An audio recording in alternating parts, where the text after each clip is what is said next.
Bienvenue tout le monde, de tous les coins du monde, mais surtout de Maurice, les Mauriciens à Maurice et les Mauriciens en dehors de Maurice qui organisent cet événement.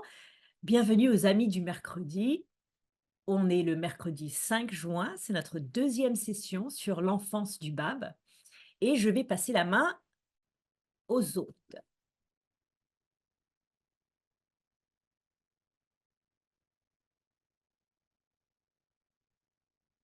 David ou Josian?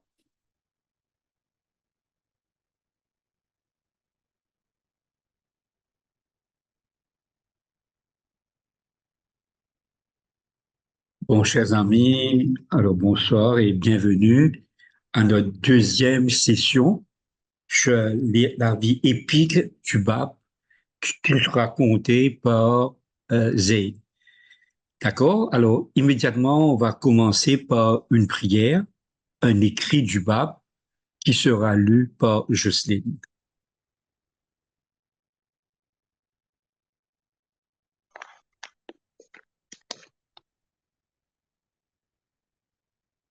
Il est préférable de guider une seule âme plutôt que de posséder tout ce qui se trouve sur la terre. Car tant que cette âme guidée reste à l'ombre de l'unité divine, elle bénéficiera, ainsi que celle qui l'a guidée, de la tendre miséricorde de Dieu, alors que la possession des biens terrestres cessera au moment de la mort. Le chemin vers la guidance est un chemin d'amour et de compassion, non de force et de coercition. Telle a été la méthode employée par Dieu dans le passé et elle continuera de l'être dans le futur. Il permet à qui lui plaît de pénétrer à l'ombre de sa miséricorde. En vérité, il est le protecteur suprême, le très généreux. Il n'y a pas de paradis plus merveilleux pour aucune âme que d'être exposée à la manifestation de Dieu en son jour, d'entendre ses versets et de croire en eux, d'atteindre sa présence qui n'est rien d'autre que la présence de Dieu, de naviguer sur la mer du royaume céleste de son bon plaisir et de prendre part aux fruits de choix du paradis, de sa divine unicité. Extrait des écrits du Bab. La semaine dernière, nous avons terminé avec le décès du père du Bab lorsqu'il avait 7 ans et une vignette très touchante, Haji Mobarak, celui qui m'a élevé, à partir de l'âge de 7 ans, la relation très spéciale entre Mobarak, le servant éthiopien, et le Bab, de son enfance à l'âge adulte. Et nous avons regardé le travail de Nader Saïdi sur une prière que le Bab avait révélée pour sa 7e année. Et aujourd'hui, on reprend l'histoire avec Je voulais ramener, qui se passe quand le Bab a 7 ans. Cheikh Abid, le professeur du Bab, était un homme très pieux et très instruit, disciple à la fois de Cheikh Ahmad et de Seyyid Kazim. Un jour, il demande au Bab de réciter les premiers mots du Coran qui commencent par Bismillah ar-Rahman ar-Rahim, au nom de Dieu, le compatissant, le miséricordieux. Au début, le Bab hésite, déclarant qu'à moins qu'on ne lui dise ce que signifiaient les mots, il ne les réciterait pas. Donc Cheikh Abid feint l'ignorance et le Bab propose d'en donner la signification. Il explique ensuite que les mots Allah, Dieu, Rahman, le compatissant, et Rahim, le miséricordieux. Ces explications sont si fluides et compétentes, si nouvelles, que le professeur se sent obligé de ramener l'enfant chez son oncle maternel. Cheikh Abid trouve Haji Mirza Seyed Ali, l'oncle maternel du Bab qui est son tuteur après la mort de son père, seul dans son bureau et lui explique à quel point il se sent indigne d'enseigner un enfant aussi remarquable en disant « Je vous l'ai ramené et je le confie à votre protection vigilante. Il ne faut pas le traiter comme un simple enfant car en lui, je peux déjà discerner des preuves de ce pouvoir mystérieux que la révélation du Sahibuz Zahman, le Seigneur de l'âge, l'un des titres du Caïm promis, seul peut révéler. Le professeur perçoit déjà cette grande capacité. Il vous incombe, dit-il à l'oncle, de l'entourer de vos soins les plus affectueux. Gardez-le dans votre maison, car en vérité, il n'a pas besoin d'enseignants comme moi. Haji Mirza Seyed Ali réprimande sévèrement le Bab, son neveu. As-tu oublié mes instructions? Ne t'ai-je pas déjà exhorté à suivre l'exemple de tes condisciples, à observer le silence et à écouter attentivement chaque parole prononcée par ton professeur? Le Bab promet d'obéir fidèlement à son oncle et retourne à l'école. Mais l'âme du Bab est incandescente. Aucune remontrance, aucune discipline ne peut réprimer sa connaissance innée. Et jour après jour, il continue de manifester son intellect remarquable. Sa sagesse surhumaine a continué à laisser ses professeurs sans voix. La douceur des déclarations du Bab, il y a tant d'années sur Allah, Rahman et Rahim, resterait longtemps dans l'esprit et dans l'âme et dans le cœur de Cheikh Abid. Il est dit que Cheikh Abid dit un jour à l'oncle du Bab: « Si vous ne me payez pas les frais de scolarité, c'est un cadeau. Je ne peux rien lui apprendre. Ses explications des passages difficiles du Coran sont merveilleuses. Ses réponses à des problèmes complexes sont étonnantes. » Vers 1826-1827, quand le Bab a 7 ou 8 ans, un enfant tout à fait fascinant. Haji Seyid Javad Karbilai était l'un des mollahs les plus respectés de Karbila, ainsi que un cousin du père défunt du Bab. Haji Seyid Javad rend visite à la famille du Bab, la famille de l'oncle maternel du Bab, et passe la nuit chez son oncle, à Shiraz, alors que le Bab a environ 7 ou 8 ans. En arrivant cette nuit-là, l'intérêt de Seyid Javad est éveillé lorsqu'il remarque et est très profondément touché par le beau caractère du Bab, toujours un jeune enfant. Très tôt le lendemain matin, avant l'aube, Seyid Javad entend la douce voix cristalline d'un enfant qui chante dans la salle de prière à côté de l'endroit où il dort. Ce divin, très influent, qui est arrivé d'Irak pour rendre visite à la famille, est tellement ravi par la douceur de la voix et la beauté des prières, l'ardeur de la dévotion, qu'il faillit ouvrir la porte de sa chambre pour découvrir de qui il s'agissait. Mais il attendit jusqu'à l'aube, lorsque Haji Mirza Seyid Ali, l'oncle du Bab, vient à sa rencontre et revoit le Bab. Le même enfant merveilleux qui l'avait impressionné la nuit précédente, et c'est celui-là même qui l'avait tant ému avec ses chants. Dès que ses yeux tombèrent sur le garçon, il vit une telle illumination, une expression sur son visage si indescriptiblement belle qu'une pensée traversa l'esprit du Seyid. J'avais l'impression que je ne pourrais pas trouver quelqu'un comme lui dans toute la race humaine. Avant de pouvoir demander à son hôte qui est l'enfant, Haji Seyid Ali dit « c'est l'enfant de ma sœur ». Au cours du petit déjeuner, Seyid Javad posa au Bab quelques questions simples et fut frappé par la façon dont l'enfant lui répondit avec la manière profonde et sérieuse d'un adulte hautement instruit.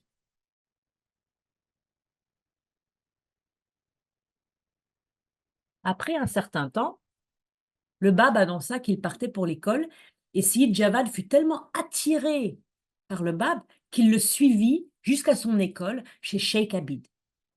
Au début, Cheikh Abid était surpris de voir un érudit du calibre de Seyid Javad venir chez lui à l'improviste. Mais le Seyid clarifie immédiatement la situation, désignant le Bab. « Je ne suis pas venu te voir, j'ai suivi ce petit enfant. » Il se tourne vers le cheikh et demande « Que penses-tu de ce garçon ?» Le cheikh répondit instantanément d'une voix remplie d'émotion. « Que me demandez-vous? Cet enfant me semble prêt à crier, à délivrer un message au monde. Que dire de cet enfant? Vous voyez que cet enfant vient dans mon école comme un élève, mais en réalité, il est mon professeur et je suis son élève. Pendant les cours, il dit tellement de choses merveilleuses et aborde tellement de questions profondes et importantes que je n'ai jamais entendu quoi que ce soit de pareil dans toute ma vie. Quand les enfants sortent pour jouer, on le voit, lui, assis, là, lisant les écrits les plus importants.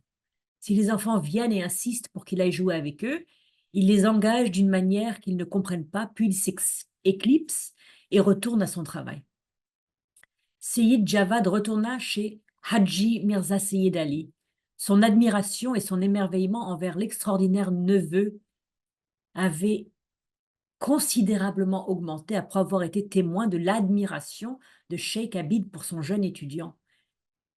Seyyid Javad Karbilai raconte en détail son interaction avec le professeur du Bab et Haji Mirza Seyyid Ali répondit « J'entends tellement parler de ce garçon. Pourtant, si moi, personnellement, disais quelque chose, les gens diraient seulement « il aime bien parler de son neveu ».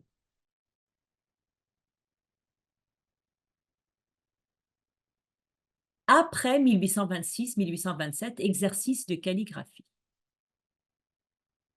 Alors là, c'est quand même quelque chose qui est typique de la nature extraordinaire de l'histoire bahaï, c'est que nous avons des photos de choses telles que celles que vous voyez ici, que c'est un exercice de calligraphie du Bab lui-même qu'il a écrit avant l'âge de 10 ans. Donc, lors d'une autre visite de Seyyid Javad Karbilai, il était présent lorsque le Bab revenait de l'école et il remarqua que le Bab portait sur lui un lot de papiers. Curieux, Seyyid Javad Karbilai demande au Bab quels sont ces papiers, de quoi il s'agit. Et très courtoisement, le Bab répondit qu'il s'agissait de ses exercices calligraphiques. Lorsque Haji Seyyid Javad Karbilai inspecta les exercices calligraphiques du Bab, il s'émerveilla de leur perfection, de leur excellence.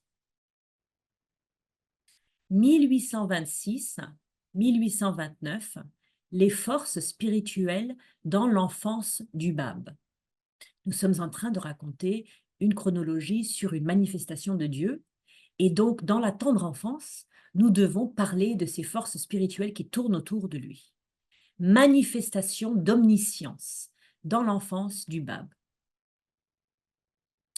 Ici, vous voyez une gravure d'un tremblement de terre dévastateur qui a eu lieu en Iran, à Tabriz, le 8 janvier 1780.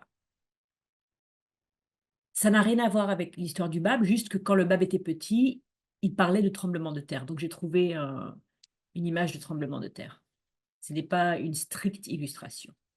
Dès sa plus tendre enfance, le Bab a montré des preuves de son caractère sans tache, ainsi que des preuves de ses qualités divines et de pouvoir d'omniscience, les mêmes qualités qui convaincront plus tard ses premiers disciples, les lettres du vivant, de renoncer joyeusement et volontairement à leur vie, à leur richesse, à leur renommée, à leur statut, à leurs épouses et à leurs enfants, pour suivre le Bab où qu'il les mène. Lorsque le Bab était enfant, les signes de sa sainteté, de sa majesté et de son rang élevé étaient abondamment évidents. Le Bab savait avec certitude si une femme enceinte portait un garçon ou une fille, et il prédisait des événements aléatoires tels que des tremblements de terre. Excusez-moi, juste une seconde.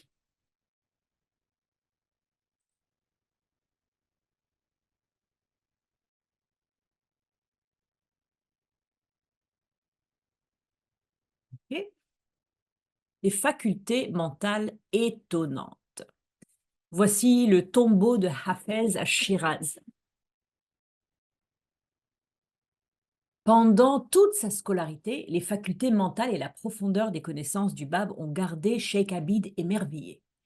En plus d'enseigner aux garçons de l'âge du Bab, le Sheikh enseignait également des cours séparés pour des étudiants en théologie beaucoup plus âgés, auxquels ces jeunes élèves qui allaient simplement à l'école coranique n'assistaient pas.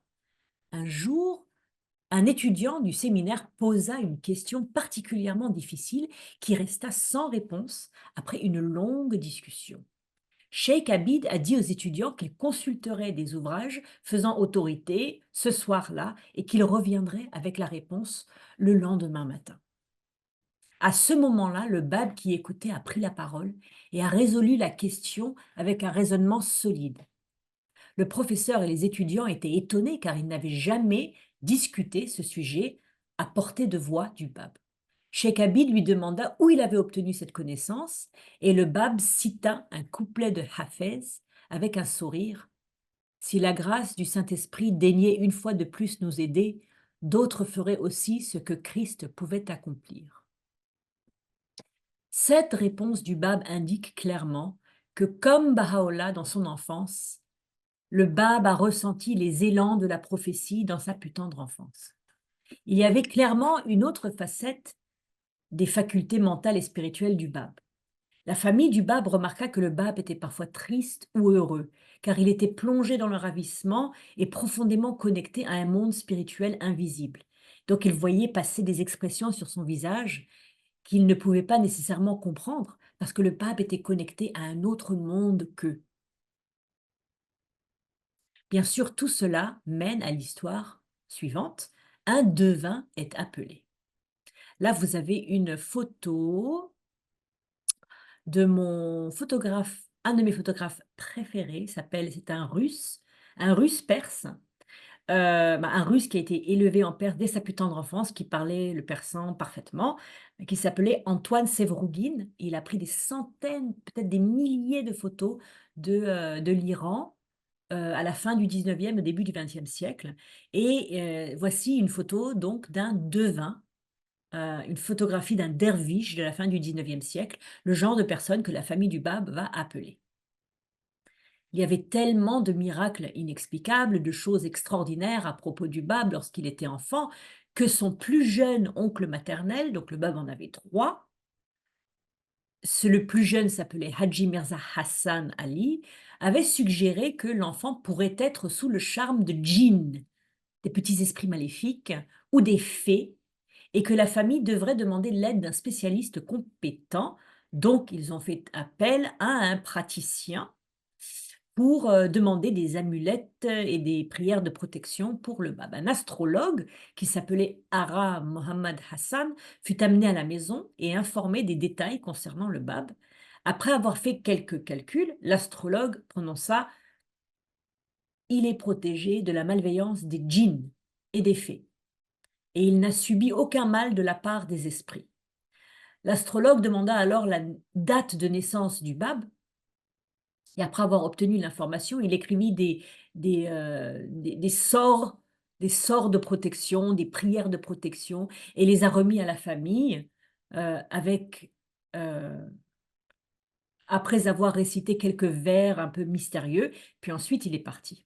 Une fois l'astrologue parti, le Bab a déchiré ses talismans, ses amulettes et ses prières, ses écrits et la feuille d'instruction qu'il avait laissée à la famille.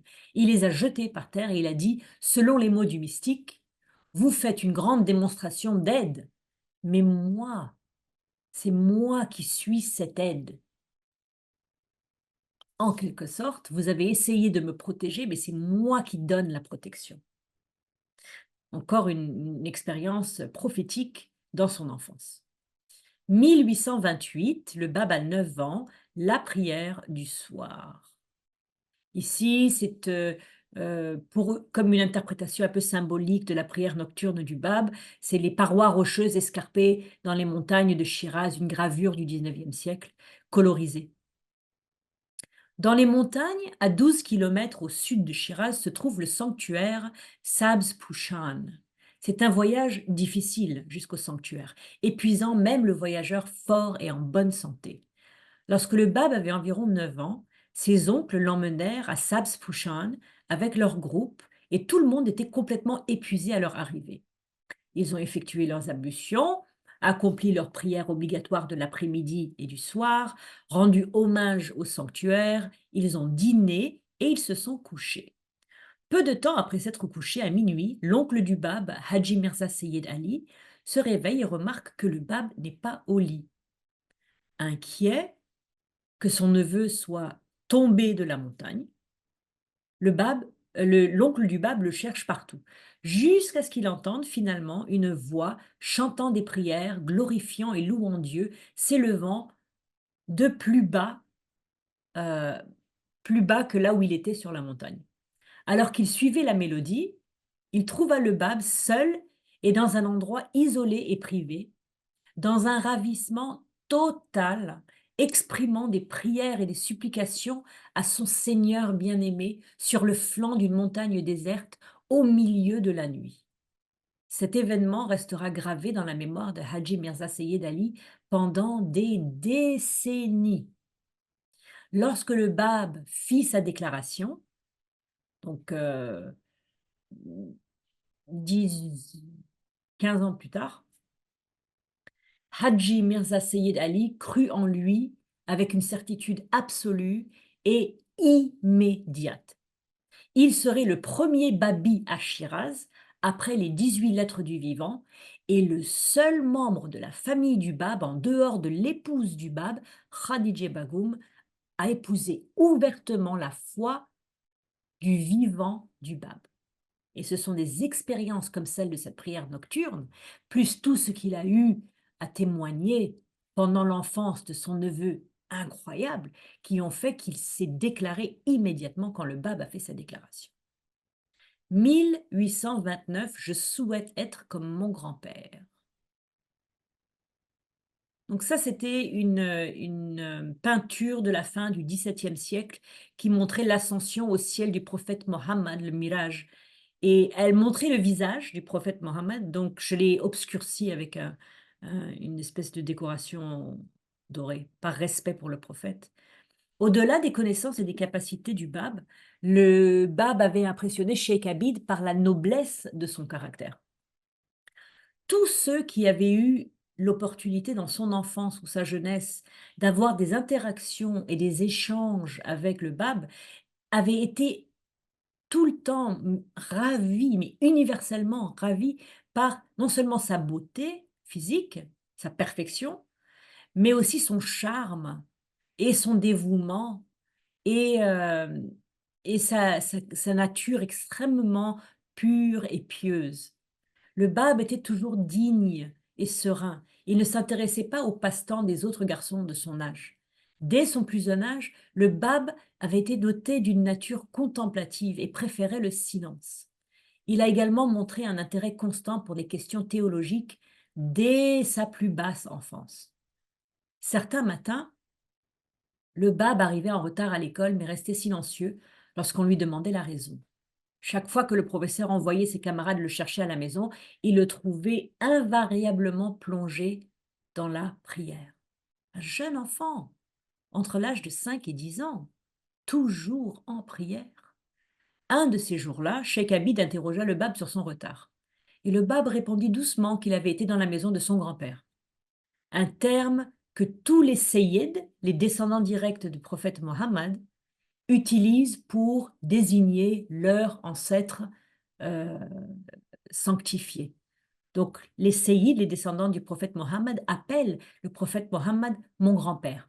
Par respect, Cheikh Abid étendit la main vers le garçon en lui disant qu'il n'était qu'un enfant de 10 ans et qu'on n'exigeait pas de lui des dévotions aussi rigoureuses et pieuses.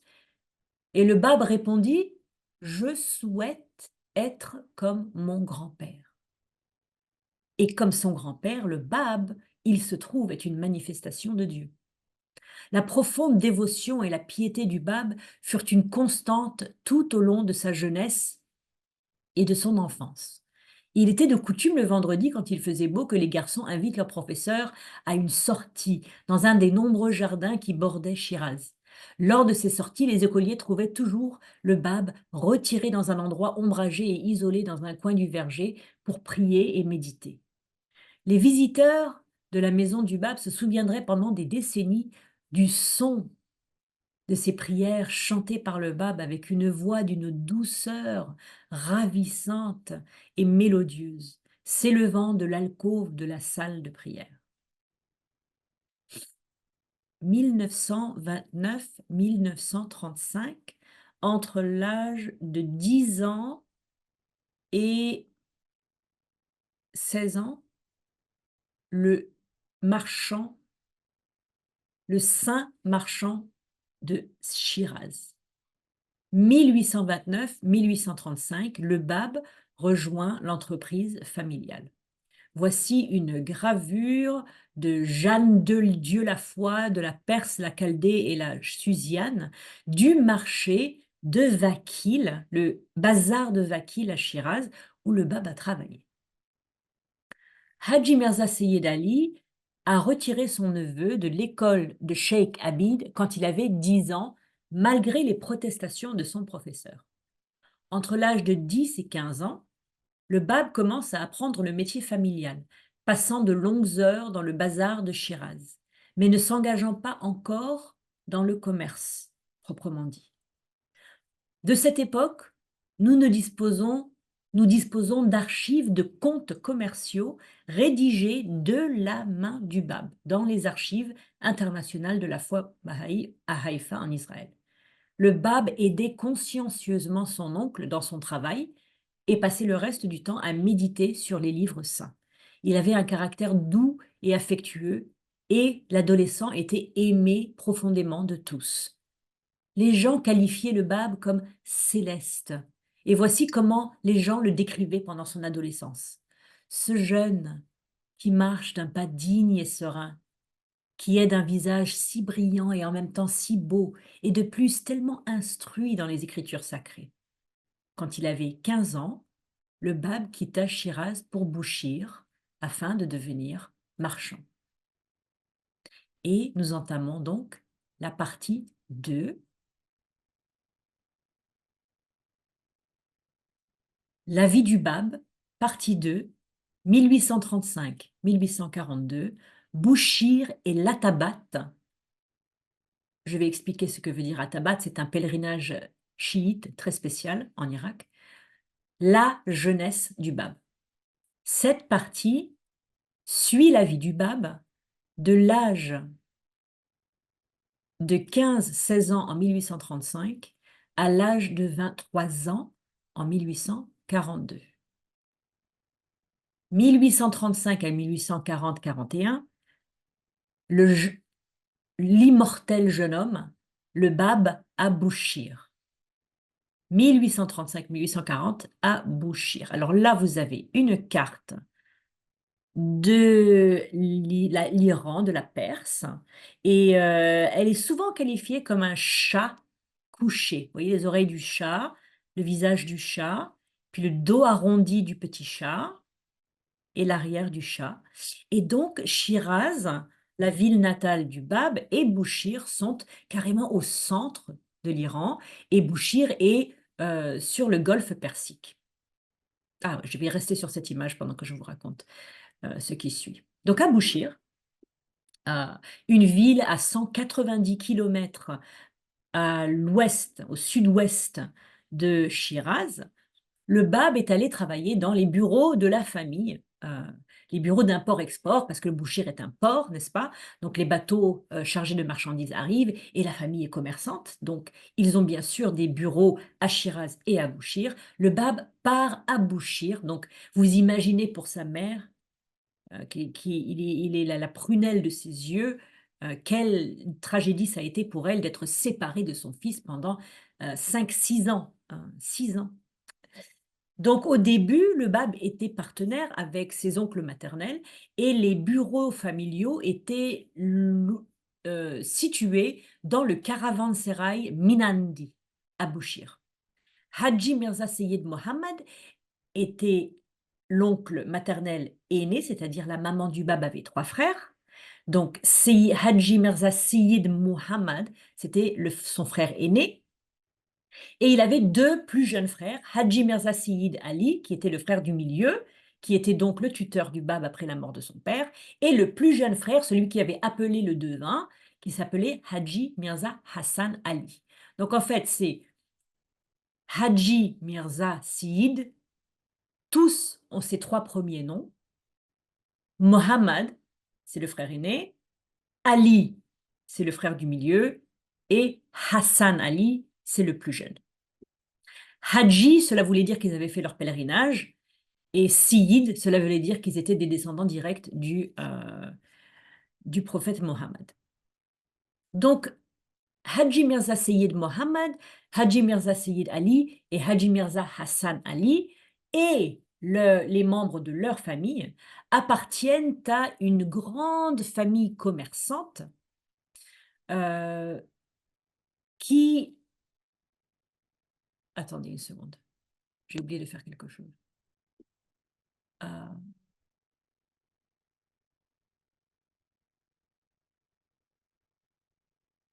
Je dois... Je dois traduire la page. Attendez, donnez-moi une seconde. J'ai oublié de traduire, tout est en anglais, là. Je ne peux pas m'en sortir. Euh, Je ne me suis pas rendu compte quand j'ai changé de partie qu'il fallait que je change ça. OK. On va reprendre. Donc, la famille du Bab était des commerçants internationaux, c'est-à-dire ils faisaient une activité d'importation et d'exportation vers et depuis Muscat et le Bahreïn dans le golfe Persique, Ishkabad au Turkménistan, Beyrouth au Liban, Zanzibar en Afrique de l'Est, Bombay, Calcutta et Madras en Inde, Hong Kong et Java dans le sud-est de l'Asie. Donc vous voyez, c'était vraiment une opération multinationale et également avec l'Angleterre pour certaines choses, certaines denrées. Donc, un des membres de la famille du Bab, un des Afnan, s'était même installé à Bombay dans les années 1830 pour faciliter le commerce avec l'Inde. Selon les archives familiales, le Bab avait des relations commerciales pendant cette époque de 1835 à 1840 à Bouchir avec Yazd, Esfahan, Kashan et Razvin, 4 villes en Iran, en dehors de Shiraz et de Bouchir, et en dehors des destinations internationales avec lesquelles le Bab commerçait. Au milieu du 19e siècle, le commerce était une activité ardue et pleine de risques. Les navires étaient constamment menacés par des pirates et des tempêtes. Ils pouvaient couler, tout simplement. Les caravanes, une fois que les navires se sont arrivés à bon port, ceux qui arrivaient à bon port, les denrées étaient mises sur des caravanes de chameaux ou de mules et elles étaient de temps en temps la proie de brigands et de bandits.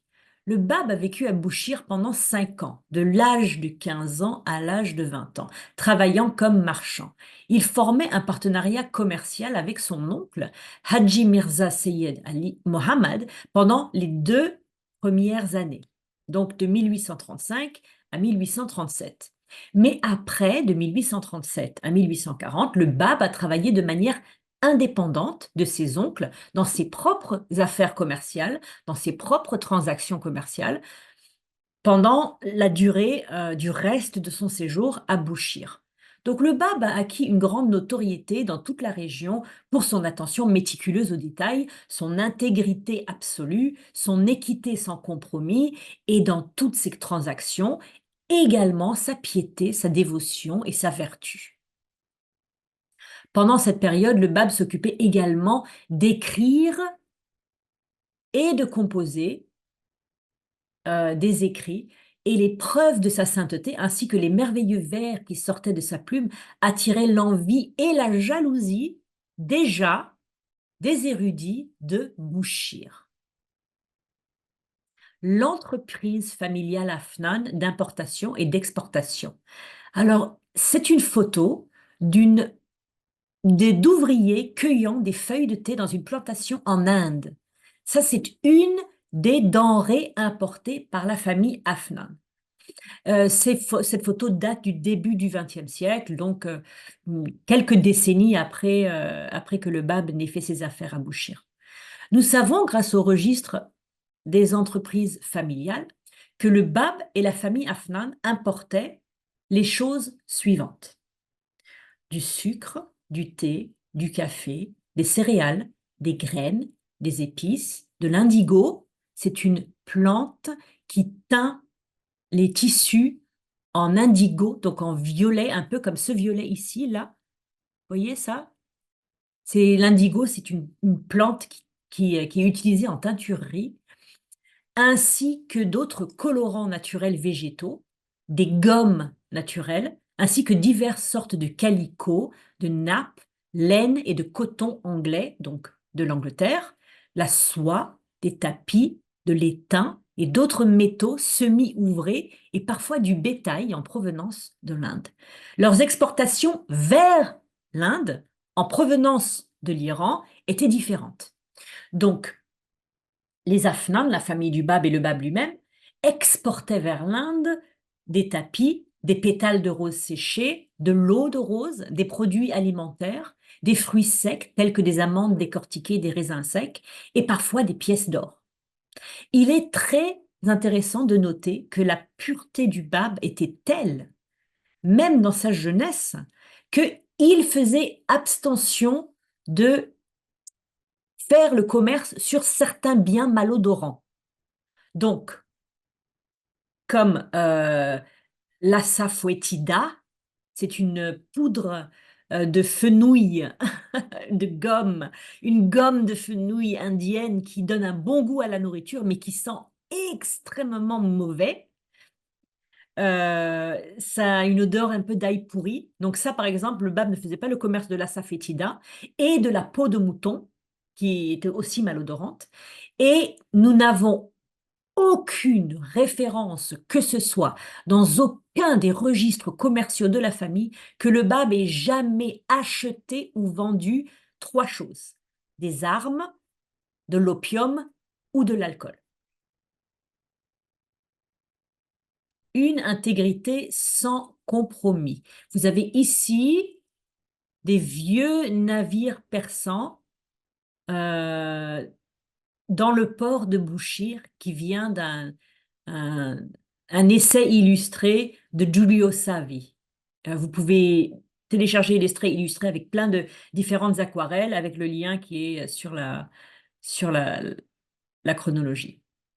Un jour, Haji Mirza Aboul Hassan Yazdi, un marchand de Bouchir, confia au Bab des marchandises à vendre alors qu'il quittait la ville pour partir en pèlerinage à la Mecque et à Médine. En son absence, le prix des marchandises qu'il avait confiées au Bab baissa et le Bab fut contraint de vendre la marchandise à un prix inférieur à celui prévu par son client qui lui avait laissé la marchandise et qui était parti en pèlerinage. Plusieurs mois plus tard, à son retour, Haji Mirza Aboul Hassan fut surpris de constater que le Bab lui avait donné 175 toumans de plus à ce à quoi il s'attendait. Lorsqu'il interrogea le Bab à ce sujet, le Bab expliqua que s'il avait vendu la marchandise alors lorsqu'elle lui avait été confiée, au moment où elle lui avait été confiée, la somme d'argent qu'il avait remis à Haji Mirza Aboul Hassan Yazdi était ce qu'il aurait dû lui payer. Mais comme il n'avait pas vendu la marchandise à ce moment-là, la marchandise avait baissé de prix.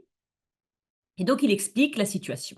Voici le Bab qui explique à son client: ce que vous j'ai envoyé vous est entièrement dû. Il n'y a pas un seul centime en excédent de ce qui est de votre droit. Il fut un temps où la confiance que vous m'aviez accordée, les denrées que vous m'aviez accordées en confiance avaient atteint cette valeur. À défaut de la vendre à ce prix, je crois maintenant qu'il est de mon devoir de vous offrir la totalité de cette somme. Donc en fait, comme il n'avait pas vendu au moment où le prix était le plus fort pour son client, il a rattrapé la différence de sa propre poche en quelque sorte. Le client du Bab a insisté et a supplié le Bab d'accepter le montant excédentaire, de retirer les 175 toumans de plus et de juste lui donner ce que lui pensait qu'il lui devait. Mais le Bab n'a pas voulu entendre parler de ça et a refusé d'accepter l'argent. Et au cours des 5 années pendant lesquelles le Bab était engagé dans le commerce à Bouchir, c'était souvent comme ça qu'il se comportait, avec une intégrité absolue.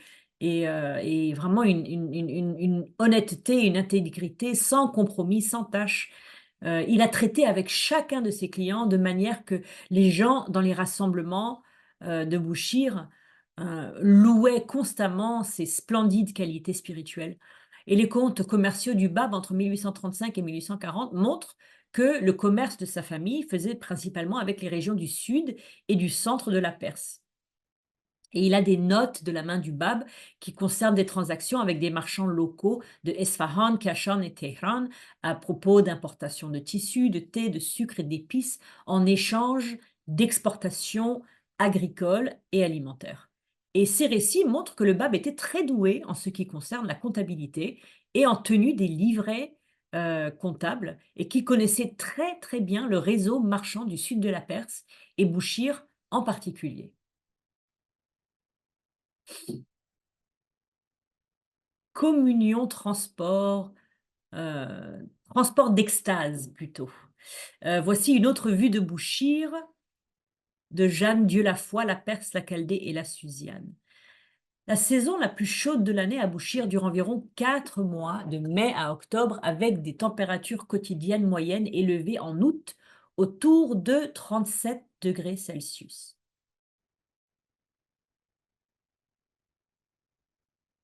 Pendant les années que le Bab passa à Bouchir, la chaleur excessive et accablante de l'été n'empêcha jamais le Bab de consacrer plusieurs heures à une prière continue sur le toit de sa maison chaque vendredi. Donc les toits en Iran, ils étaient plats. Pas des toits comme on a en Europe ou dans d'autres parties du monde qui sont en forme de cône. Les toits étaient plats et lorsque la chaleur devenait insoutenable en été, les gens ils sortaient avec des moustiquaires et des matelas, ils dormaient sur le toit de la maison parce que c'était le seul endroit où il faisait frais, il y avait l'air frais du soir. Mais donc le Bab, il utilisait ce même toit plat de la maison pour faire ses prières pendant des heures et des heures en plein milieu du mois d'août, les vendredis, de l'aube au lever du soleil, de midi à la fin de l'après-midi, le Bab priait pendant des heures. Il priait, il méditait pendant des heures. Il tournait son regard vers le nord, vers Téhéran, où Baha'u'llah, qui avait 2 ans de plus que lui, était aussi un adolescent. Il regardait le soleil se lever avec le désir d'un amoureux qui contemple le visage de sa bien-aimée. Dans ces moments de communion, le Bab semblait confier son message d'amour et de désir pour cette autre manifestation de Dieu qui était aussi adolescente, qui était à 900 km ou 1000 km au nord, à Téhéran, que leur secret caché à tous les deux était presque comme si le Bab les saluait en prière pendant sa jeunesse avec des transports d'extase que les gens ne pouvaient pas comprendre. Ils ne comprenaient pas qu'est-ce qu'il regardait, pourquoi il priait autant, pourquoi il était dans l'état dans lequel il était. Et la population de Bouchir, qui était donc témoin de ces heures et de ces heures de prière, de dévotion extraordinairement intense du Bab, non seulement ne le comprenaient pas, mais ils ont commencé à dire que son esprit, son âme, son cerveau, tout avait été endommagé par une exposition constante au soleil implacable de Bouchir et que donc c'est pour ça qu'il se comportait de façon aussi irrationnelle. Il avait dû subir un choc dû à la chaleur. La famille du Bab essaya de convaincre le Bab de s'intéresser davantage à l'acquisition de biens matériels ou de richesses et de renommée, mais ils se rendirent vite compte que ces choses n'intéressaient en aucun cas le Bab. Beauté physique et spirituelle. Le Bab a toujours fait preuve d'un caractère tellement limpide, tellement pur, que même ses ennemis ne pouvaient jamais lui trouver à redire. Une caractéristique fondamentale du Bab était que ses qualités spirituelles étaient aussi manifestées comme dans un miroir par sa beauté physique. Les cheveux du Bab étaient d'un noir de jais et ses yeux marron foncé brillaient comme des étoiles dans son visage. Son visage était lumineux, ses traits absolument symétriques, et il avait une allure simple et humble, mais indéniablement majestueuse. Le Bab menait une vie pure et impeccable, se consacrant à aimer et servir l'humanité. Non seulement il reflétait la lumière de l'esprit, mais il a rayonné vers ceux qui gravitaient autour de lui. Les qualités spirituelles du Bab étaient universellement reconnues et il était hautement respecté. Lorsqu'il entrait dans une pièce, on offrait au Bab la place d'honneur et les personnes présentes s'attendaient à ce qu'il soit le premier à prendre la parole. Le visage du Bab était rempli de bonheur, de résignation et de contentement, et il semblait que l'esprit même de Dieu brillait à travers lui. Pureté et dévotion incandescente. C'est comme une photo incandescente du littoral de Bouchir. C'est une photo moderne. Vous voyez, ça c'est la ville de Bouchir ici, et ça c'est la mer du golfe Persique. Seyed Javad Ikarbilai, qui avait été le monsieur qui venait de l'Irak, qui avait été tellement impressionné qu'il avait même suivi le Bab jusqu'à l'école, se rendit à Bouchir pendant que le Bab y travaillait et rencontra le Bab à plusieurs reprises au cours de sa visite, alors qu'il était en route vers l'Inde. Seyid Javad. Chaque fois que Seyid Javad voyait le Bab, il le trouvait dans un état indescriptible d'humilité, profondément courtois, les yeux baissés avec une expression si sereine sur son visage qu'elle produisait une impression indélébile sur son visiteur. Les personnes qui ont eu des contacts avec le Bab à Bouchir l'ont décrit comme absorbé dans la prière, simple et doux, et ses qualités combinées à sa jeunesse ont attiré de nombreuses personnes vers lui et les gens ont commencé à louer la connaissance et l'éloquence du Bab et son érudition malgré son jeune âge. Ceux qui entendirent parler du Bab à Bouchir décrétèrent qu'il remuait leur cœur jusqu'au plus profond. Ils étaient profondément touchés, affectés d'avoir pu rencontrer le Bab. Parmi les sujets favoris du Bab, on comptait les histoires ayant trait à la vie du prophète Mohammed, des imams et de leurs saints compagnons, sur lesquels le Bab offrait une perspective nouvelle et rafraîchissante qui ouvrait l'esprit de son auditoire. Au cours des années où il vécut à Bouchir, le Bab assista assidûment à des rassemblements vantant les vertus de l'imam Hossein. C'est quelque chose qui touchait toujours le Bab, et cela pendant toute sa vie en vérité. Il était affecté au plus profond par des récits sur la vie de l'imam Hossein. Et pour les chiites, il y a des parties dans l'année où les gens célèbrent l'imam Hossein pendant toute une journée, par exemple. Il écoutait le chant des éloges funèbres de l'imam Hossein avec une attention tellement particulière que les larmes coulaient le long de son visage tandis que ses lèvres tremblantes murmuraient des mots de prière et de louange. Sa dignité et son visage tellement transcendants émus et inspiraient ceux qui étaient témoins de son dévouement lors de ces événements.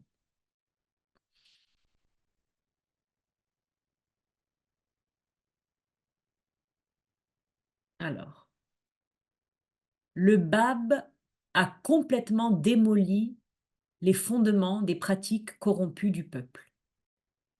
Donc une image de destruction pour illustrer cette histoire. Abdul-Baha a déclaré qu'au cours de ses 5 années à Bouchir, le Bab a, je cite, réalisé des choses extraordinaires et complètement démoli les fondements des pratiques corrompues des gens. Il y avait une coutume répandue et ridicule parmi les commerçants de Bouchir à l'époque du Bab, selon laquelle, après avoir conclu un accord et serré la main sur un prix pour une marchandise donnée, les commerçants revenaient sur l'offre quelques jours plus tard afin de renégocier une meilleure affaire. Suite à cette pratique malhonnête, certains marchands ont acheté une grande quantité de teinture indigo au Bab. Ils y ont signé le contrat, ils ont acheté l'indigo à un prix donné, ils ont transporté la teinture dans leurs entrepôts, Puis ils sont revenus pour annuler l'accord convenu, revenir sur leurs promesses et leurs engagements et marchander pour obtenir une meilleure affaire. Le Bab refusa catégoriquement de participer à cette pratique corrompue. Il dit « Vous avez conclu un marché, signez des papiers et la transaction est terminée. Je n'accorderai pas de réduction et je ne renégocierai pas. » Lorsque les marchands insistèrent, le Bab ne changea pas de position. Il dit « Ce que j'ai dit est définitif. » Les marchands plaidèrent. C'est la coutume du pays, voyons. Le Bab resta impassible. Beaucoup de ces coutumes sont erronées et seront bientôt abolies. Bientôt, c'est-à-dire avec la déclaration du Bab, dans 3 ans, 4 ans. Peu importe l'insistance des marchands malhonnêtes, le Bab ne changeait pas d'avis, il ne bougeait pas d'un cran, ils n'étaient pas d'accord. Ils étaient tellement obstinés que le Bab a proposé de reprendre la marchandise. Si le prix est élevé, retournez la marchandise car je ne ferai pas de troc. Les marchands insistaient 3 fois de plus sur le fait que c'était la coutume du pays, jusqu'à ce que le Bab mette finalement un terme à ces sornettes et à cette mascarade, et il leur a dit « Je mets fin à cette coutume ». Le Bab ordonna que la teinture indigo soit renvoyée dans sa boutique. Abdul-Baha affirma que grâce à son exemple et à son intégrité sans faille, le Bab mit fin à de nombreuses pratiques de corruption parmi les marchands de Bouchir au cours de son séjour de 5 années dans la ville portuaire. Peu de temps après l'incident de la teinture indigo, l'un des oncles du Bab arriva à Bouchir et les marchands qui avaient été impliqués dans cette histoire absolument ridicule de renégocier un contrat qu'ils avaient signé avec le Bab sont venus se plaindre. Et ils lui ont dit « Votre neveu a ruiné notre réputation. Nous avions un accord sur les teintures, mais comme d'habitude, nous souhaitions le renégocier. Mais il ne s'y est pas conformé. Il a fait en sorte que les marchandises soient ramenées. C'est une grande insulte pour nous, commerçants. Vous devriez lui conseiller de ne pas répéter de telles offenses. » Alors l'oncle du Bab a été parler à son neveu de l'incident et lui demande « Mais pourquoi refuses-tu de céder au désir des gens et de perturber des coutumes établies du royaume ?» Ah, le Bab n'a pas accepté de jouer le jeu ni avec son oncle ni avec les marchands.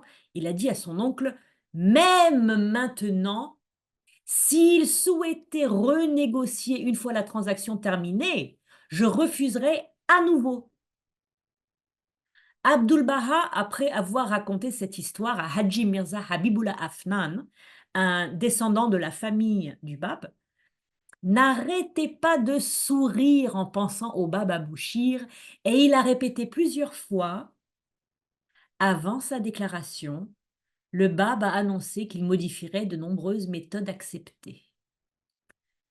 Avant sa déclaration, le Bab a annoncé qu'il modifierait de nombreuses méthodes acceptées.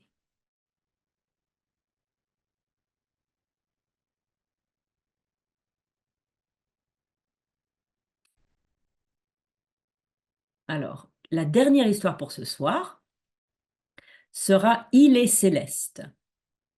Et là, une image d'une galaxie lointaine. Haji Mirza Seyyid Mohammad, l'oncle aîné du Bab, envoya un message par l'intermédiaire de l'ami familial Seyyid Javad Ikarbilai, qui était en route vers Bouchir, et demanda au Bab de ne pas tellement attirer l'attention par ses écrits, en disant « Donnez de bons conseils à mon neveu, dites-lui de ne pas écrire ou parler certaines études qui ne peuvent que provoquer la jalousie de certaines personnes.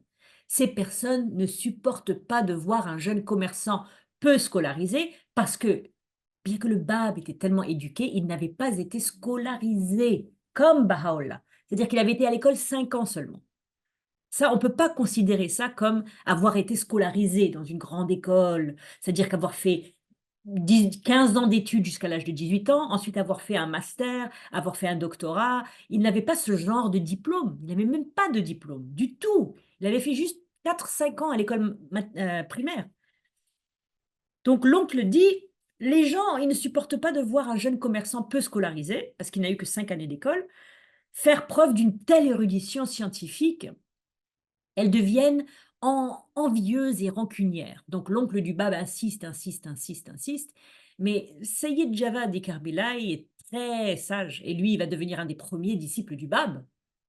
Il répond simplement par un vers de poésie. Donc vous avez reconnu maintenant que souvent le Bab aime répondre à une question un peu compliquée avec un vers de poésie.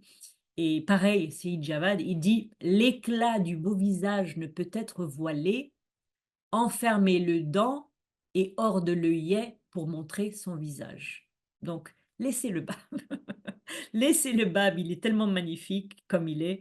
Après avoir observé le Bab pendant des années depuis sa petite enfance, Seyyid Javad connaissait son âme et il le tenait dans une telle estime. Il a même dit à son oncle, « Nous sommes liés à la terre et lui, il est céleste. Nos conseils ne lui sont d'aucune utilité. » Finalement, je vais vous en lire une dernière parce qu'elle est courte et c'est une belle façon de terminer aujourd'hui. Apocalypse 1839, Resalier Féquier, traité de droit. L'un des écrits du Bab au cours de cette première partie de sa vie est un traité de droit qu'on appelle Resalier Féquier, que certaines personnes ont lu à l'époque, mais dont nous n'avons plus de copie. Donc, le manuscrit n'a pas survécu.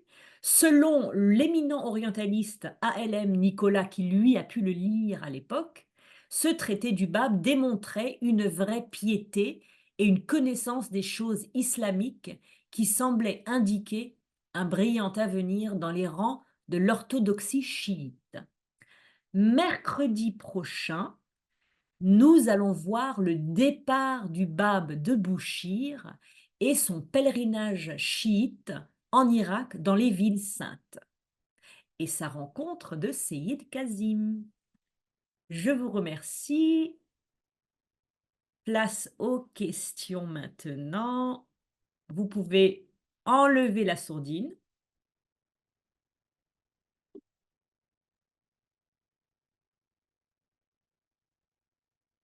Ah, je vais en profiter. Voilà, Violetta, je vois. Tu m'entends? Oui, Allô? oui. Allez, d'accord, alors. Non, je voudrais apporter ma contribution sur comment expliquer les qualités divines telles que l'omniscience, la piété, qui se manifestait au Bab depuis sa tendre enfance et sa jeunesse. Comment expliquer ceci? Alors pour moi, ce que je pense, moi, c'est que il faut bien comprendre que l'âme du Bab a existé depuis la création du monde. Mhm. Veut dire c'est une âme qui a été près de Dieu pour des billions et des billions d'années. Mhm. C'est une âme, avant qu'il s'associe avec un corps physique, est une âme qui brille comme un diamant. Mhm. Parce que essayez d'imaginer une âme qui a vécu près de Dieu pendant des billions et des billions d'années, c'est pas comme l'âme humaine. Parce que nous, quand nous venons sur cette terre, Mhm. c'est pendant le trajet de notre vie terrestre que nous essayons de briller pour devenir un diamant. Lui, quand le Bab a pris ce corps humain, déjà, il brille des mille feux. Et c'est pourquoi il a toutes les qualités divines. Il a l'omniscience, il connaît toutes les choses.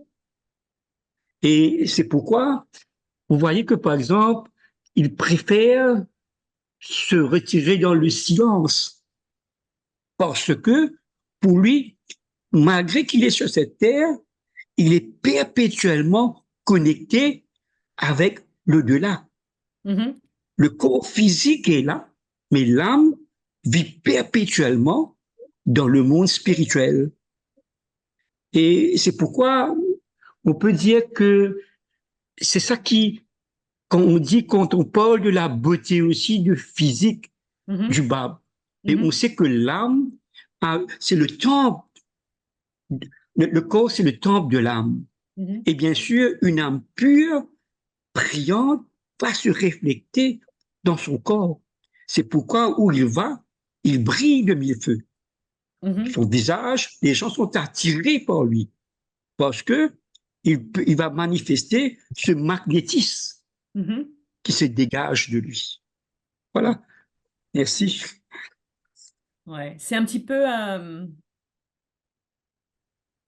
je comprends ça aussi comme la différence entre, on rencontre des fois des gens qui sont des êtres humains normaux, comme vous et moi, qui sont un petit peu radieux. Et ça, c'est un petit peu comme s'il y avait une luciole, une luciole de lumière autour d'eux. Mais quand une manifestation de Dieu est sur cette terre, c'est comme si le soleil, dans toute son immensité et sa splendeur, sortait de cette manifestation de Dieu et brillait par tous les côtés. Sortait de ses mains, de son front, de son visage, c'est-à-dire que comme une brillance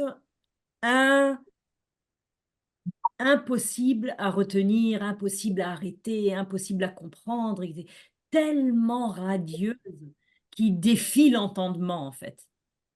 Et comme tu as raison, les âmes des prophètes sont préexistantes, ce qui veut dire qu'elles existent, elles n'ont jamais été créées, elles ont toujours existé, pas nécessairement depuis la création du monde, mais de toute éternité en toute éternité. C'est-à-dire que nous, on est créés, mais après notre âme est éternelle.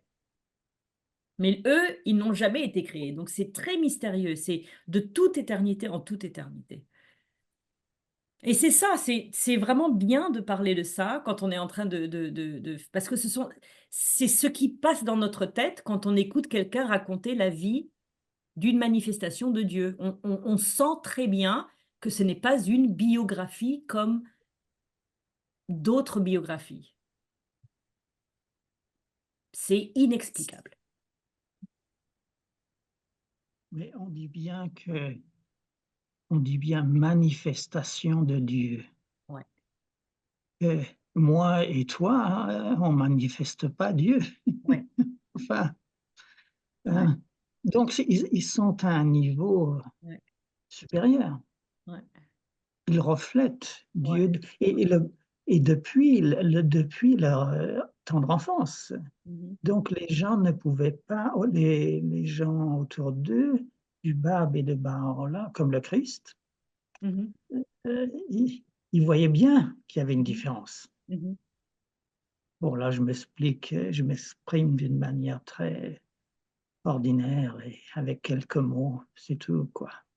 Mais ce que nous, on peut rapporter en tant que Bahaï, Daniel, tu ne penses pas que c'est quelque chose qui peut aider les chrétiens et les musulmans à imaginer leur propre prophète dans leur enfance? Oui, oui, tout à fait. Oui, on a une autre une perception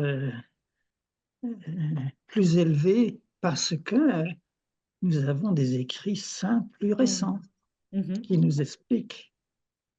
Hein, moi, je suis fasciné par le livre Les leçons de Saint Jean d'Acre. D'ailleurs, Ah, c'est comme ça que j'ai accepté Baha'u'llah. Hein. c'est magnifique. Sans ça, je ne comprenais pas. Ouais. Hein. Ah oui, oui, Mais les oui, choses deviennent claires. Les choses ouais, deviennent ouais. claires. C'est limpide, hein? Et- C'est limpide les leçons de Saint-Jean d'Acre parce que oui, elle pose des questions comme ça. C'est Laura Dreyfus-Barnet qui pose des questions. Elle ouais, pense à poser des questions sur les versets bibliques, l'Apocalypse, la divinité, la sainteté, des choses comme ça. Et Abdu'l-Baha est épuisé. Il lui dit au début, je t'ai donné mes moments fatigués où j'étais, I've given you my tired moments. ouais. Ouais, je t'ai donné mes moments fatigués. Mais et on imagine qu'elle lui posait ces questions autour d'un repas et il n'avait pas le temps de manger parce qu'il répondait aux questions. Ouais. Et ouais, comme tu dis, c'est limpide. C'est logique, c'est limpide. Mhm. Et C'est l'idée pour de nous, c'est logique et limpide compréhensible. par rapport à des versets bibliques, c'est rare d'associer ça. C'est rare d'associer ça. Parce que jusqu'avant d'avoir lu ce livre, pour moi, la résurrection du Christ en chair et en os, comme on me l'avait toujours dit, ça me paraissait bizarre. Mhm. J'avais du mal à, enfin, mais bon, je n'étais pas préparé et je me posais pas de questions, mais je trouvais ça un peu drôle, un peu. Comment c'est possible? Mhm. Avec des mots ordinaires, je voudrais dire que je ne pouvais pas comprendre qu'un cadavre reprenne vie. Ouais, Ça me paraissait pas logique, ouais, ça tenait pas debout, quoi. ouais. Et puis, Abdul-Baha nous explique que la résurrection du Christ, ce n'était pas une résurrection corporelle, Ah. c'était une résurrection spirituelle Mhm. dans l'esprit et le cœur Mhm. des apôtres. Ah, d'accord. Moi, c'est comme ça que, et là, tout d'un coup, je me suis réveillé, je me suis dit, ah, ben Mhm. ça tient la route. Et puis, bon, puis il y a eu tout le reste après, hein. Mhm. Et c'était une sorte de clé. Mhm. Bon, voilà, bon, Mhm. je Merci, m'exprime avec Daniel. mes propres mots. Non, mais c'est Mm. un témoignage très intéressant parce que on oublie que ces livres existent. Ouais. Trop de gens n'ont pas encore lu les leçons de Saint Jean d'Acre. Mm. Et comme tu dis, il y a une qualité logique sans faille dedans qui est extrêmement attrayante parce qu'elle clarifie des choses compliquées qui te confondent ou qui confondent tout le monde, comme la résurrection ou l'Apocalypse. Et Abdu'l-Baha, il y va comme un scalpel. Il- Tout est Il clair. tranche. Exactement. Exactement.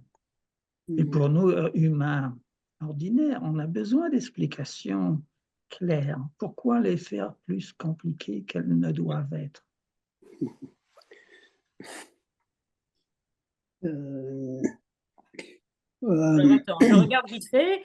Aïcha me dit que vous ne pouvez pas vous démuter. Là, essayez, vas-y, Aïcha, essaye. Ah, Là, Daniel a réussi. Donc, normalement, tout le monde doit réussir là. Aïcha, essaye. c'est bizarre. Non, mais pourtant. Alors, je vais chercher Aïcha. Aïcha, voilà.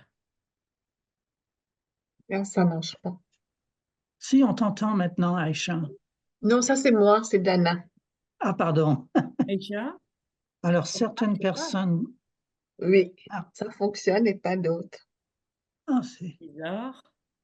Alors, attends, je mystère. vais voir si je peux te mettre dans la salle d'attente et Hum. te faire revenir. Ben, tout à l'heure, on entendait bien David Ouais. Pellegrin. C'est bon là maintenant? Essaye. Ok. Alors, est-ce qu'il y a d'autres choses dont vous voudriez parler ou est-ce que vous voulez que je termine la session pour aujourd'hui? Mais ton récit est tellement. euh, c'est charmant. Ça fait plaisir à entendre et à réentendre. On apprend on découvre tous les jours des détails. Moi Et aussi, puis, hein. Ça faisait longtemps que j'avais pas lu le Bab. Moi aussi, je découvrais. D'ailleurs, j'étais très intéressée aujourd'hui de découvrir tout ce que le Bab importait et exportait. Ça m'a vraiment, ça j'ai bien aimé. J'avais oublié. Pourtant, c'est moi qui l'ai écrit, mais j'avais oublié. Mais c'est intéressant parce qu'en fait, ce qui s'est passé dans ma tête quand j'étais en train d'écrire cette chronologie, c'était que la vie du Bab est tellement courte. Mhm. Il a vécu jusqu'à 31 ans. Il est mort à 31 ans. Donc, je me suis dit, ben tiens, donc si je fais cette chronologie, il va falloir que je fouille, que je fouille, que je fouille, que je fouille, et que je trouve autant de détails sur sa vie avant sa déclaration, parce que à partir du moment où le Bab déclare, il a 25 ans, et à partir de ce moment-là, c'est un décompte. Il est vivant que pour 6 années. 6 années. Il a que 6 ans qui lui restent. Donc, je devais faire durer la section de l'enfance et de la jeunesse aussi longtemps que je pouvais avant d'arriver à la déclaration. Parce qu'à partir du moment où Mollah Hussein arrive et écoute et devient la première lettre du vivant, là, on n'a plus que 6 ans avec le Bab et le Bab va être martyrisé en 1850. Donc, c'est en me forçant à aller dans l'enfance du Bab que j'ai trouvé toutes ces choses incroyables, dont la plupart viennent de la thèse de doctorat oh, comment il s'appelle encore? Attendez, regardez, laissez-moi vite fait, je regarde mes sources là. Parce que des fois, vous savez, quand ça me sort ça me sort de l'esprit, c'est... il y avait c'était les mémoires de Haji Mirza Habibullah Afnan, qui a parlé de l'enfance du Bab. Alors là, il y a beaucoup de détails. Mais alors là, le truc, mais vraiment où j'ai tout appris, y compris l'année où le papa du Bab est mort, parce que moi, j'avais grandi dans la foi en entendant que le père du Bab était mort quand le Bab était en bébé, quand il avait 4 ans, 5 ans, 6 ans, 7 ans, 8 ans, 9 ans, 10 ans, on ne sait pas, 14 ans, 15 ans, on ne sait pas quand est-ce qu'il est mort. Et moi, je me suis dit, mais comment on ne peut pas savoir quand le père du Bab est mort? Et puis, figurez-vous qu'on le sait. C'est Abbas Amanat, qui est un des érudits les plus incroyables dans la foi bahaï. Abbas Amanat, qui a écrit sa thèse de doctorat qui s'appelle Resurrection and Renewal, The Making of the Babi Movement in Iran.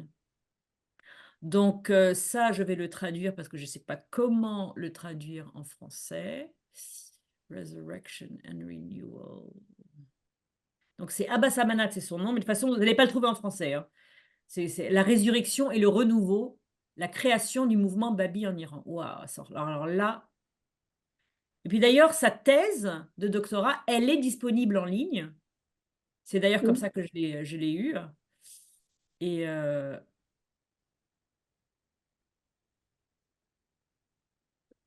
Y a-t-il moyen d'envoyer le lien? ouais, ouais, ouais. Super. Ouais. Sur- Je vais chercher. Par mail. Par mail. Oui. Ouais, d'accord. Je l'ai envoyé dans le mail que je vais vous envoyer, comme ça tout le monde l'aura.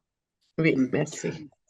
Juste avant que tu nous quittes, en fait, Daniel et auparavant, justement, David, ça c'est James, David exprimait avec beaucoup comme toujours, avec beaucoup d'émotions. Et c'est vraiment toujours très appréciable de nous mettre dans une ambiance un peu comme ça spirituelle, y compris quand on fait des commentaires. C'est vraiment très agréable. Et Daniel, justement, notait les faits que les leçons des Saint Jean d'Acre lui ont permis ça, d'approfondir sa connaissance sur la vie de l'être humain.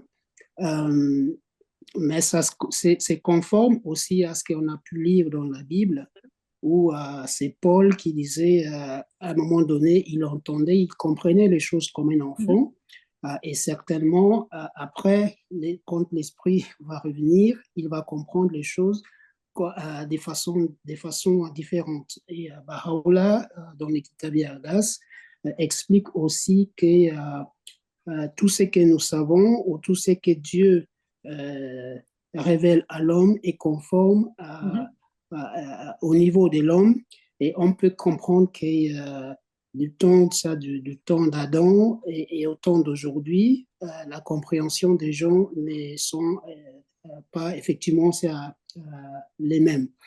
Je voudrais dire une chose par rapport au BAB. Vous savez qu'à Strasbourg, tous les ans, il y a un calendrier interreligieux qui est édité. Et figurez-vous, en fait, parce que j'ai fait un travail aussi un peu sur, un travail sur les quartiers où on habite, mais je voudrais utiliser en fait certains éléments euh, du calendrier interreligieux parce que ça donne un éclairage un peu différent sur les quartiers là où on vit. Et figurez-vous, en fait, je faisais une récopilation des événements importants de chacune des religions et je découvre que les 23 mai, la pleine lune est le jour les plus importants pour les bouddhistes. Et ça fait 2600 ans, en 2024, ça ferait 2600 ans que ces jours, les 23 mai, pour les bouddhistes, est les jours les plus importants. Et ces jours, selon la tradition bouddhiste, célèbrent à la fois la naissance ou l'éveil, ils disent l'éveil, ils disent les décès et les renouveaux. Trois choses en même temps. Depuis 2600 ans. Les Bouddhas est né un 8 avril et les bouddhistes ne déclarent pas les jours de naissance du Bouddha comme les jours les plus importants. Non. Ah bon? Depuis 2600 ans, ils déclarent les 23 mai à la pleine lune les jours les plus importants. Et quand on considère que les Babs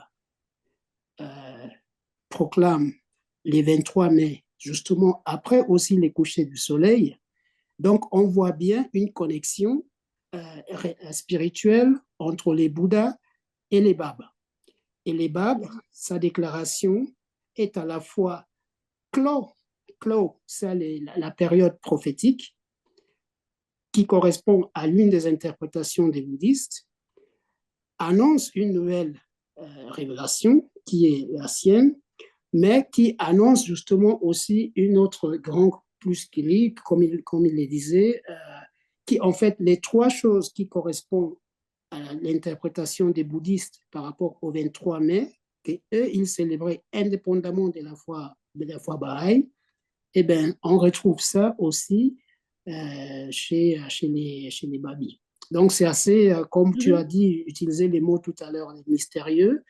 Effectivement, ce sont des personnes, je ne sais même pas si dire des personnes, ce sont des êtres qui ont une relation avec Dieu que nous ne pouvons pas avoir.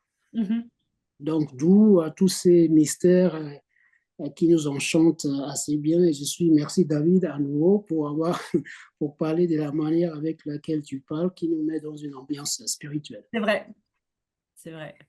J'apprécie beaucoup cette qualité de ces réunions qui sont elles sont très spirituellement exaltées en quelque sorte. Je sens l'atmosphère spirituelle, tout le monde est vraiment connecté et c'est vraiment très agréable. C'est appréciable aussi, c'est rare. Violetta, Oui, tu me donnes le mot de la fin? bien sûr. Ah, d'accord. Alors, au nom des 32 familles qui étaient réunies ce soir, Oh, wow. on te dit merci. D'abord, tu sais pourquoi on te dit merci? Tu as pu nous transporter dans ta bulle, nous faire revivre. C'est vrai, tu as pu faire revivre cet épisode. Et ce qui est important dedans, c'est que quand tu as tellement un talent de conteuse que tu nous transportes avec tes émotions. Alors, merci pour ça. Et je crois qu'on a été bénis de t'avoir. Et on va te garder longtemps. D'accord. Longtemps. Bien sûr. Après le BAP, j'espère qu'on aura aussi cette épopée de Baha'u'llah, Yes. d'Abdul Baha, Oui, de Shoghi Effendi. oui. Et La alors, plus simple je suis feuille. sûr que tu seras ravi La plus simple parce feuille, c'est après qu'on t'a Shoghi adopté Effendi. maintenant.